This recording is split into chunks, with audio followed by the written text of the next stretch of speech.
Dear brothers and sisters, we know from our own experience that a timely word can make all the difference. There is wisdom in knowing how much to say to someone about some important matters and as to when to say it.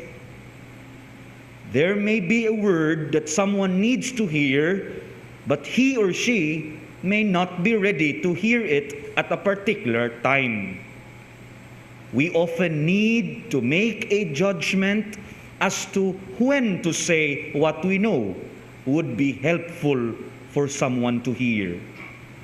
Because if we get our wrong timing, the word that has the potential to be very helpful to someone can prove to be unhelpful. In today's gospel reading, we find Jesus making that kind of judgment. He tells his disciples on the night of the Last Supper that he has many things to say to them. However, he is very much aware that they would be too much for his disciples at that time because of the highly charged atmosphere of the Last Supper. The disciples simply wouldn't be able to hear all that Jesus wants to say to them. So after his death and resurrection, Jesus will send the Holy Spirit, the Spirit of truth, upon his disciples. He will continue to speak to them in and through the Holy Spirit and will tell them the many things he wants them to hear. Meaning, little by little, Jesus will lead them to the complete knowledge about himself, about themselves, and about the world in and through the Holy Spirit. The Lord has many things to say to us all.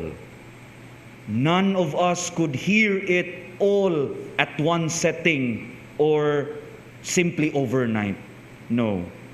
The Lord continues to speak to us throughout our lives through the Spirit of truth, opening up for us little by little what he calls in the gospel reading the whole truth. What is needed from us is a kind of disposition or an attitude that is LOL. Laugh out loud? No. We need to have a listening ear, an open mind, and a loving heart.